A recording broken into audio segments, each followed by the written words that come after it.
So good evening, everyone. So are you excited?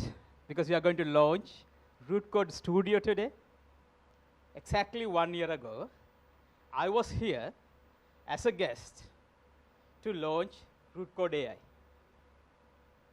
So today I'm here to launch Rootcode Studio as a Rootcode. I'm so proud about it. So, have been in the industry for more than 23 years. I would say like it was a long inning, and now I'm playing my second inning with Rootcode.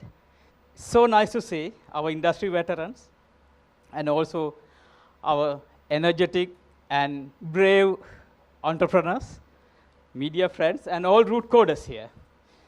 So we are going to launch Rootcode Studio, and this really reminds me the journey that we had last 2 decades.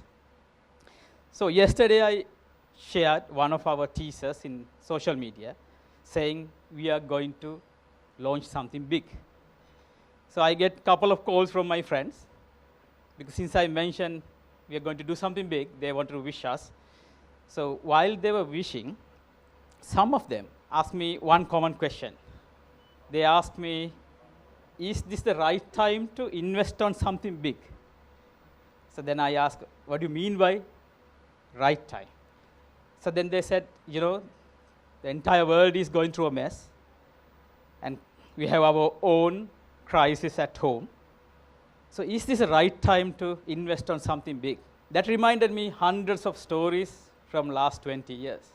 Because when we started the journey to make Sri Lanka a great engineering destination, we had so many challenges. So many challenges. So I thought to share 2 stories from the challenges that we faced. I can tell you hundreds of stories, but I picked only 2. One is big and one is small. I can start with the big story. So in 1990s, we were known as an island, a beautiful island covered by beautiful beaches with nice tea. And thanks to Arjuna and the team, they knew that we can play cricket, or something called cricket if they don't know cricket. So that is how we were known. But on top of that, we were known as a country with decades-long civil war. Every week, there was a bad news in international media about the civil war. Time to time, we had big headlines about bomb blast in Colombo, in our capital. So I'll start with that big story about one of the first companies, those who started this industry, those who were the front runners to take right decisions to bring those investments here. Now, that particular company managed to convince their investors, and they convinced investors to start their R&D center in Sri Lanka. So those investors came to Sri Lanka. They were staying in a hotel closer to Golf Face. A day before they signed the contract, terrorists attacked Galadari. It was a massive suicide bomb. They used a truck or lorry with 340 kilos of explosive. They were firing everywhere, and even RPGs. So those investors were in the capital. Then that incident happened a day before they signed the contract. But they signed the contract. That was one of the big IT companies we have today in Sri Lanka. So that was the time some of the front runners in this industry saw the opportunities there. They knew that we have our talents, right talents in Sri Lanka. They did things right to open the doors for us to get the opportunities while believing we have the talents to capitalize on those opportunities. If you are too young to relate those stories about war, I mean, if you're lucky, if you can't remember about the war, if it is a history, I'm just trying to tell you, is this the right time or not? In 2001, we had a long drought. Because of that, our hydropower plants were not working well. We had a power cut, daily power cut, 3 to 4 hours, from 6 p.m. to 10 p.m. I think now you can relate that, right? So everyone can relate that. So at that particular time, I was in a team, brand new team, that was a distributed team. Half of the team was in Sweden, and then us. So we knew that to making first impression about our engineering ability, because we want to prove rest of the world we have great engineering talents here. To prove that we are great engineers, we are on par with them, or even better, with some ego. So we knew that we wanted to work hard. At the same time, we knew first impression about the country would go a long way. So we didn't want to tell them there's a power cut in Sri Lanka. So we want to work hard, work long, no laptops at that time, and no internet at home. No point of carrying your CPU and the monitor home, you can't work anyway. And we were a smaller company at that time, we haven't had a generator even. So what we thought was, we'll stay at the office during the power cut, we'll have a candle night dinner, that's not fancy even though it sounds like fancy. And some of us used to sleep on the floor until the power comes back. And then we worked from 10 a.m. to 12 midnight to prove rest of the world that we are great engineers. After a few months, we got rain. Power plants started to work. We got power back. And Swedish management decided to expand the team and make this team 100% Sri Lankan team. So I think you can relate those stories. Look, the reason why I'm telling those stories is to make Sri Lanka a great engineering destination. There were so many people, so many industry professionals, and many front runners. They did their job right. They did right things to prove rest of the world that we have great engineering talent. So that was the journey that we had last 20 years.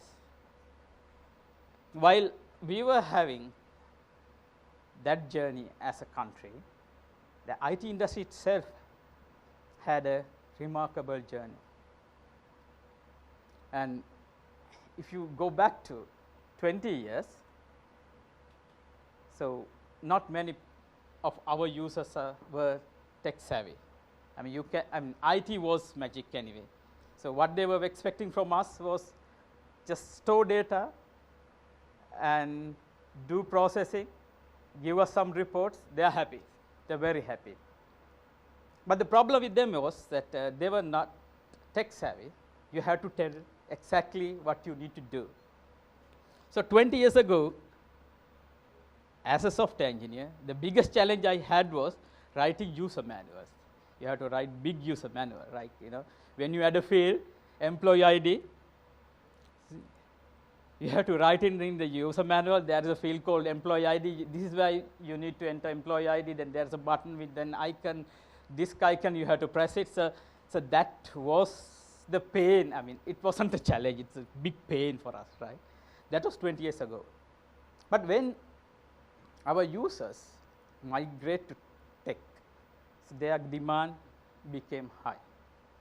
So if you take IT industry as a whole, the biggest challenge we had those days, we had last 20 years, and we will have in the future, is how we can develop software to give the user the holistic user experience. So those days they were happy if they can store data and retrieve data. Then they eventually came up with, why can't you visualize those data? Because while they were, migrate into tech, while they get used to systems, their demand went up and up and up. Why can't you visualize those data? Then why can't you give us information to take decision? So why can't you take decision by the software? And not only the software, why can't you automate those processes? So the biggest challenge IT industry was facing, and biggest challenge IT industry or software product development is facing today, and biggest challenge we will face in the future to how to keep users happy. Then we call them digital migrant, like when they migrated to digital, the expectation went up. But at the same time, millennials joined the industry. That has changed the demography of our user base. And at the same time, software companies started to cater different age groups. So not only millennials, then Zoomers, whatever you call it, they came to the industry. So their expectation was different because they were grown up with tech. We call them digital natives. So those digital natives, they were using mobile phones from the day one because their parents were busy. And their demand is very straight, but not easy to meet and never ending. So what they are telling us is, don't let us think. I can remember in one of our design discussions, our design lead told us, user interface is like a joke. If you have to explain it, it's not good. So with that, we have different challenge in software development and as a whole in IT industry. When I use the word challenge, I freely use it. I know in some speeches you don't have to use the word challenge because it might scare people, but this audience is different. We are from tech industry. When we hear the word challenge, we get pumped up, right? We know that challenge is something that we can grow with because it is always connected to a great opportunity. So with that great opportunity, I'm not saying like this is new. You all know that. I'm not saying that companies or product development companies, they are not considering user experience. They do. What I'm telling is, this challenge is becoming bigger and bigger. With that, this opportunity is becoming bigger and bigger. So if we go back to the journey that we had to make Sri Lanka a great engineering destination, I can see something similar here. So what we did at that time was we saw the opportunity there. We haven't had enough programmers, but we knew that we have engineering brains here. So we knew that if we do things right, we will get those opportunities here. We trusted our talent pool, and we can create software engineers out of those engineering brains. This is what we did last 20 years, and we are still doing it, right? If you see, we can do right things to open up doors, to get those opportunities down here. Do we have that special kind of brain? One side of the brain can think about colors, typography, and patterns. Then the other side of the brain can understand the user, understand what user need and also why they need it. They know how to structure information.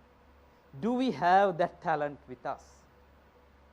Because we have track records of this. We might not have enough user experience experts. We have. Do we have enough? Probably not. If we open the door and if we get opportunities like the tsunami, do we have enough thousands of user experience engineers? That reminded me the problems we had that day. We haven't had enough programs. But we know that we have track records. We have talents, those who are with special brain, and we have track records of creating marvelous things. So in that launch, Rootcode Studio, what I want to tell you is, we want to be the front runner in creating this journey, the same way we did for engineering to making Sri Lanka a great engineering destination. Let's work together to make Sri Lanka a great design destination as well.